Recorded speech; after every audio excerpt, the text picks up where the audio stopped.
What's up, every pony? I go by the handle Psychoactive Charm, and for years I have slaved on other ponies' games. I've worked as a storyboard artist, a concept artist, an animator, blah blah blah, you name it, I've probably done it. Now, what's this video all about? Brony games. It's PG-13, and it doesn't matter if you're a guy, a girl, something in between, or something different entirely. Every pony is going to be able to enjoy this game. Hello everyone, this is Cyberyaman again. I haven't been uploading as much recently because I've had a lot of work and I have to study for exams. yeah, like just today earlier I worked an 8-hour shift, and every time I do one of those, towards the end I question all of my life decisions leading up to that point.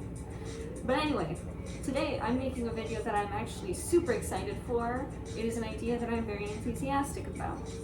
The parallels between the Jungian cognitive functions and Deleuze-Guattari's schizoanalysis. So basically, to those who aren't familiar with either of these concepts, cognitive functions were proposed by Carl Jung, who was a psychologist, and basically the cognitive functions are processes of the conscious mind that helps us survive. You know, it helps us filter information, they help us, make decisions, and there are 16 distinct cognitive functions, which with their own processes and traits and so forth. And when you get into MBTI, then there's become arguments that there's a dominant function and a submissive or inferior function. I prefer the term submissive function because I like to make parallels to homosexual sex a lot. But basically, the cognitive functions aren't just for a personality system, they are an explanation of how the mind works. Psychology at its finest, right? Then there's schizoanalysis, which is more philosophy than psychology, but I'd say it's like at the intersection of psychology and philosophy. I like to call it psychosophy, but then I'm reminded of like the online psychosophy with like weird letters and shit. I could never get into that. But anyway, schizoanalysis was a philosophical theory. It was proposed by Deleuze and Guattari. I'm sorry, I don't know why my brain isn't working right now. It was during the French philosophical movement called critical theory, in which French philosophers were really interested in deconstructing society and criticizing it, basically. And one of the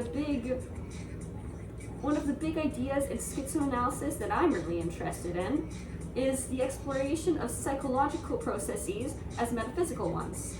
So the most obvious example in schizoanalysis is schizophrenia, and how Deleuze and Guattari make it not just a clinical disorder, but expand its processes into metaphysical logic, right? So that this schizophrenic process is not just referring to a person in a psych ward or a person, reading conspiracy theories all day, or any other lists of stereotypical schizophrenic actions.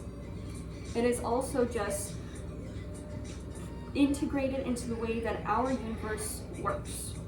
And I think that's very interesting because I myself am very interested in the intersection of psychology and physics. And not physics as in, calculating stuff. I guess the better term would be metaphysics, right? I think that the processes in our mind are reflective of the universe around us and vice versa. So yeah, I'm going to be explaining how cognitive functions mirror schizoanalytic processes. Let's get into it. We're gonna pay some of the best artists and animators out there. Everything else we got covered. Pro audio, top level programmers. But for art, this can be an amateur effort, folks. And the last time I tried coloring inside outlines, I almost broke my wrist. But enough with all this technical crap. Let's meet the ponies of Royal Pony Academy here in Cirrus City. My name is Pumpkin Pie, and I'm the smartest pony in the whole school. By my calculations, you'll be falling in love with me. The only question is, will I fall in love with you?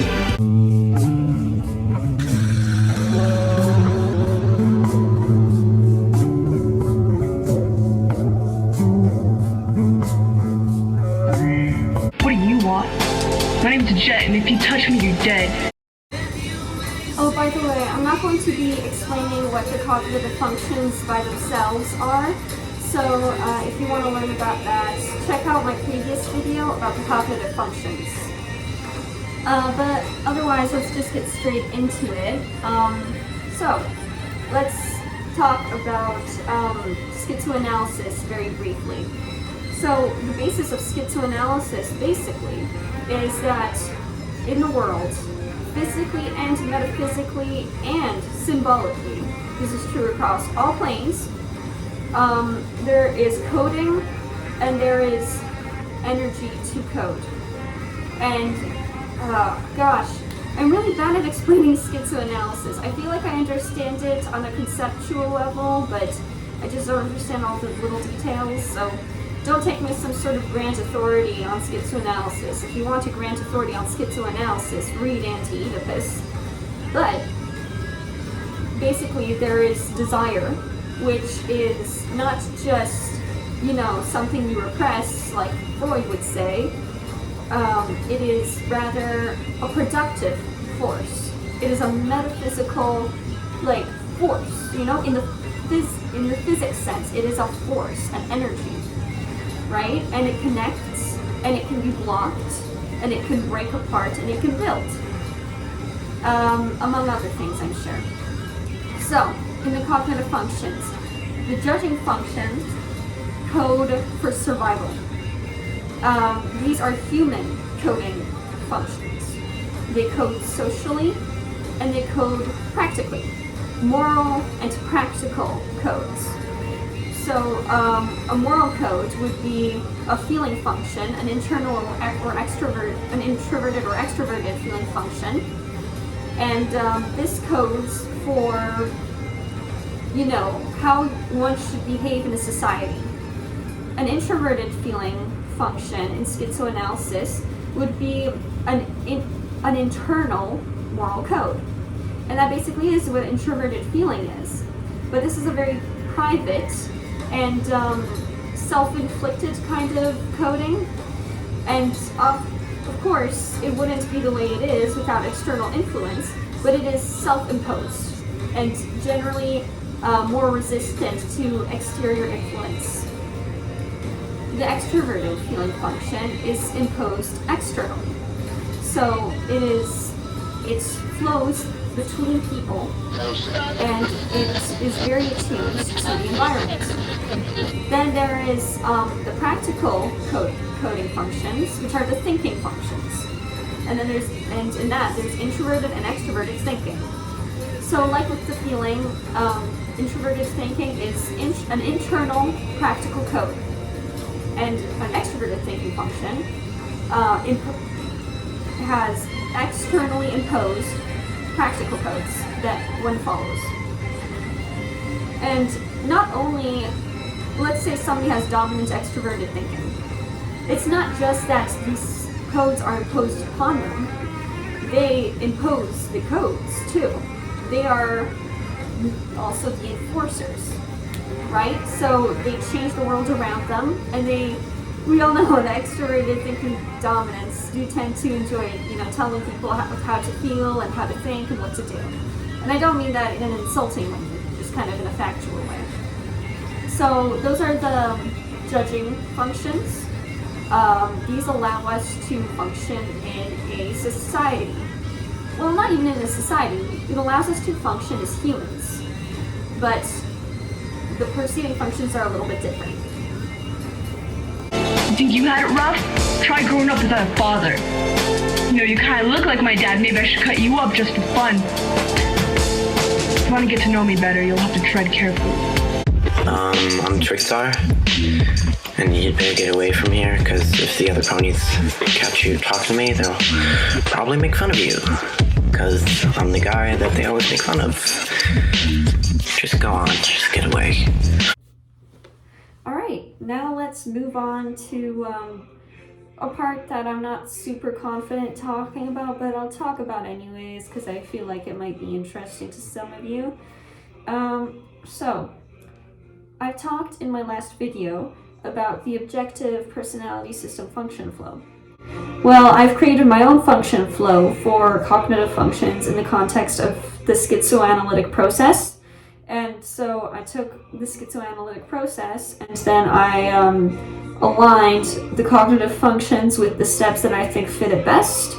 And this is the end result. So, the way I see it, it all starts with an extroverted perceiving function which collects data. It explores space in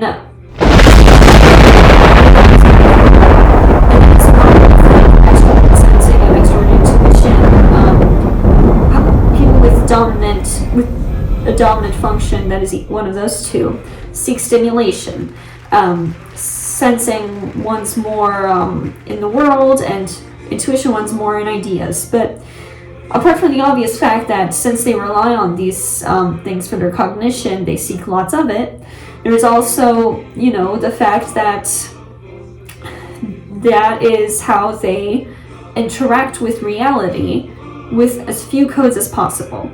Right? So an extroverted sensing dominant person might go explore nature without a map, or an extroverted intuition person might do drugs. So that's the extroverted perceiving step. It's the first. Then there is an introverted perceiving function that comes along and it understands the data on a personal level. Then an introverted judging function comes along and judges that understanding based on practical or moral principles, and these are internal. Then an extroverted judging function comes along and it implements these opinions in the real world. And so in that way, we come full circle, right? We've been consumers of input, and now we are outputting something that will be input for another desiring machine. And that output is our new coded energy. We have eaten energy, right? We've digested it with our introverted perceiving and judging functions, and we've shat it out again with an extroverted judging function. So the introverted functions are sandwiched between the extroverted functions. That's my understanding of that process. I do have an extremely tentative theory that perhaps, if your dominant function is lower down on these steps, meaning like you have an extroverted judging function first, extroverted thinking or feeling, then you have to go through more cognitive steps in the schizoanalytic process, and you are the least likely to ever reach the state of becoming a body without organs. Whereas people with dominant extroverted sensing or intuition are the most likely. Hey, what's up? I'm Dusty Waterfall, and I'm the new pony in town. I never stay in one place for too long, because when I stay still, I always seem to get in trouble. Never met anyone worth sticking around either. Maybe you're the cowboy that can change that.